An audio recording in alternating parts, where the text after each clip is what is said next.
সম্পূর্ণ নিরামিষ পদ্ধতিতে পনির রান্নার রেসিপি শেয়ার করব আজকে আপনাদের সাথে। তো বন্ধুরা, বেশি দেরি না করে ঝটপট আমার চ্যানেলটাকে সাবস্ক্রাইব করে দিন আর দেখে নিন এই রেসিপির ভিডিওটা। আর হ্যাঁ, এত সহজ এবং ঘরোয়া পদ্ধতিতে এই রান্নার রেসিপি অন্য কোনো চ্যানেল খুঁজলে পাবেন না, শুধুমাত্র আমার চ্যানেলেই পেয়ে যাবেন। তো দেখে নিন আমি কিভাবে বানাচ্ছি এই রেসিপিটা। তো আমি প্রথমে পনিরগুলোকে ভেজে ঠান্ডা জলের মধ্যে ভিজিয়ে রেখেছি। নিয়ে নিয়েছি টমেটোর পেস্ট, কাজু বাদাম মগজের পেস্ট, আদা লঙ্কার পেস্ট আর গরম মশলার ফোড়ন। তো এবার আমি কড়াই বসিয়ে দিয়ে দিচ্ছি ওর মধ্যে সাদা তেল, দিয়ে দিলাম 1 চামচ মতো বাটার। এবার আমি দিয়ে দেবো গোটা গরম মশলা ফোড়নটা, দিয়ে দিচ্ছি আদা লঙ্কা পেস্টটা। তো কিছুক্ষণ ভালোভাবে নেড়ে চেড়ে মশলাটাকে কষিয়ে নিতে হবে। এবার দিয়ে দেবো টমেটো পেস্টটা। টমেটোর পেস্টটা দেওয়ার পর ভালোভাবে নেড়ে চেড়ে নিতে হবে যাতে টমেটোর গন্ধ চলে যায়।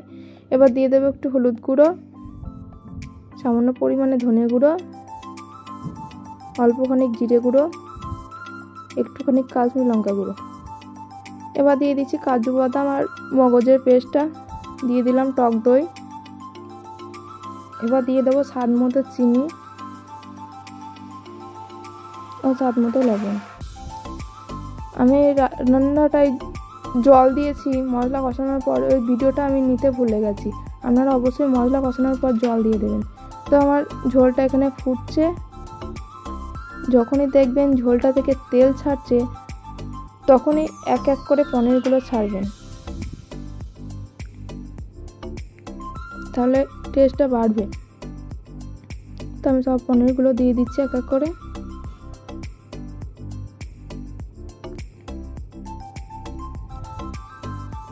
ভালোভাবে নেড়ে চেড়ে নেব একটু।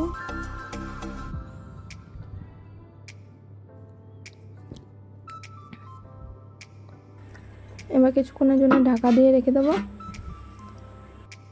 তো কিছুক্ষণ পর ঢাকনাটা খুলে আমি দেখে নেব রান্নাটা আমার কত দূর।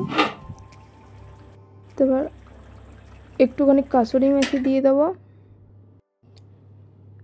আপনারাও এই রেসিপিটা একদিন বাড়িতে বানিয়ে দেখুন, আপনাদেরও ভালো লাগবে খেতে। এবার দিয়ে দেব 1 চামচ মতো বাটার। তো কিছুক্ষণ ফুটে গেলে নামিয়ে নিলে রেডি আজকের রেসিপি। রুটি, পরোটা কিংবা পোলাওর সাথে খেয়ে দেখুন, অবশ্যই ভালো লাগবে এই রেসিপিটা। তো বন্ধুরা, আমার ভিডিওটা কেমন হয়েছে অবশ্যই কমেন্ট করে জানাবেন, আর লাইক অ্যান্ড শেয়ার করতে একদমই ভুলবেন না। তো আজকের মতো এখানে শেষ করছি, কালকে নিয়ে চলে আসবো আবার একটা নতুন রেসিপি। ততক্ষণ আপনারা সুস্থ থাকুন, ভালো থাকুন।